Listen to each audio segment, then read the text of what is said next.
So good day everyone, especially to our beloved instructor in this subject, Ma'am Nuaris Inopinya. Ma'am,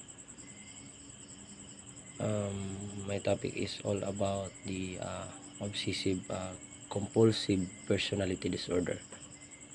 So in this topic, the objectives is define and overview about the obsessive compulsive personality disorder, and the second is explore causes of the obsessive compulsive personality disorder, and third is discuss the OCPD or the obsessive compulsive personality disorder impact in the daily life, relationships, works, well-being. Then lastly is review the current treatment approach, since ang kaning OCPD is wala pa na study or nahibalan nga treatment ani siya. So dili na to makita kung unsaon. Then let's proceed. So first, what is the obsessive compulsive personality disorder? So diri explain, it is a mental health condition characterized by two components. So naa say duha ka components ang obsessive compulsive personality disorder, which is the first, the obsession. So magkadikit ra kay sa obsessive, then obsession. So kani yang explain what is obsessive. First is yang explain. Then the obsession, the unwanted disturbing thoughts or image. So nagkuan siya, naghatag na siya og given word, which is thoughts. Kaning thoughts inang gihatag daan. Thoughts daw, it's hunahuna sa tao or image, mga kuan kaning maabot ra bitaw sa atong hunahuna bitaw nga mga kuan, marag mga imaginary ana atong mga gaka-imagine, atong gakahuna-huna nga maka kuan sa ato, maka-distract na. Then obsession is usually centered on a fear that will submit to an uncontrollable impulse to do something wrong. So ang obsession ko no is dili siya makontrol nga huna-huna or something ganang gasulod ra bitaw kalit sa imong huna nga para makabuhat ka og di mao ba, pakahuna-huna ka kakaulit ka ana nga tao, but dili nimo mabuhat nga imo sang sakitan. That's why kapangita kag pamaagi nga example, imo na sumbago ng bangko, imo na lang paakon imong kaugalingon kay para makalikay ka nga makabuhat og di mao. So obsession also is these thoughts or impulse are often too irrational and unwanted, but the individual finds it difficult to control. So dili gid siya makontrol. Kuan murag lisod kay sa kontrolon bitaw, kay obsession is hunahuna ba. So ang atong hunahuna dili na to makontrol na mga hunahuna nga kalit lang moabot bitaw na mga images or something nga mga hunahuna, mga daotang hunahuna nga moabot lang kalit sa atong utok, madili na to siya makontrol. Then next is the compulsion. So compulsion. And compulsion on the other hand resulted from repetitive acts. So kani ang compulsion murag gibali response na siya sa obsession.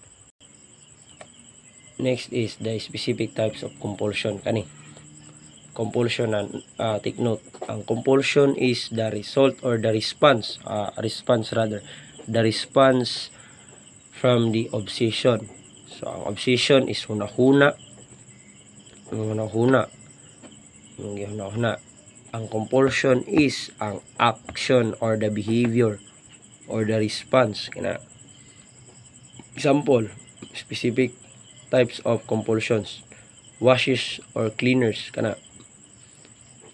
fear of germs, fear of germs and contamination, which leads to compulsive and washing hand and cleaning. So kaning sige panghugas sa kamot kada taud-taud na lang, panghugas sa kamot kada taud-taud kana kuha na siya, usa na sigapon siya ka obsessive compulsive personality disorder, fear of germs. So ang iyang obsession na, ang iyang gihuna-huna is kakadlok siya kagaw. So ang iyang compulsion, ang iyang response adto is mahugas siya kamot ana.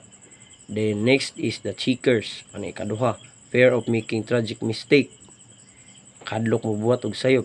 Sungod kay ang iyang obsession is mahadlok siya makahimo og sayop, or nasa gibuhat nga mahadlok siya og masayop.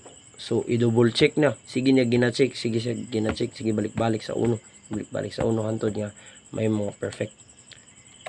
Ang ikatulo is the repetitors, kani fear of imperfection kana murag pare-pareha ni sila similarity adtong isa. Ito ikaduha na ito nga kuan. So fear of imperfection leads to compulsive repeating kana sige balik-balik niya po, sige balik-balikon ang iyang trabaho para gid mga perfect niya.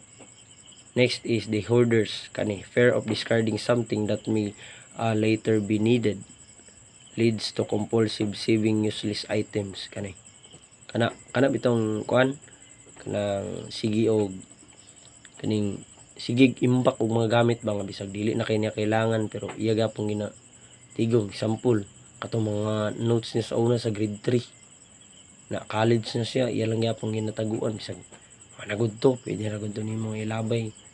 May nga na pinakalala na gid og tissue tissue nga imong gigamit adto dugay na kayo, ito pang 2010 nag-abot na lag 2024 pagyapon nimo gilabay kay lagi wala malala na kay na. By the way, kaning hoarders is kuan gyapon siya sa obsessive compulsive personality disorder, kanang hilig mag-imbak ba, kanang manghinayangon bitaw sa mga butang ana bisag daot na guba na nga bag hala tigumon gyapon kay sayang kay dako kay nigkuan sentimental value kana ginatanaw ang sentimental value. Hoarders. So proceed ta sa cause of obsessive compulsive disorders. Okay. So first is the genetics play a significant role in development of OCD or the obsessive compulsive disorder. So kulang ni siya, obsessive compulsive personality disorder ni siya. Disorder is likely influenced by the complex interplay or genetic, environmental and neurobiological factors. Kani ang one is kaning sa iyang genetics, kaning iyang mga iyang natunan gi kuan ba kanang sa iyang environment nakita niya ana nga na. Next is learnings. It's a context of the disorder or OCD referred absorb information to the environment including friends and family. So kana kung unsay yang ginatudlo sa iyang mga kuan learnings gani, learnings meaning imong natun-an. For example, kitudloan kasi imong mama nga kung nay kalat ala limpyuan nimo, wala na order ang pag-arrange sa kuan imong siyang gina-correct. So nga na natun-an nimo learnings gikan sa pagkabata nga imong natun-an nadala nimo sa imong paghandod sa imong pagdako.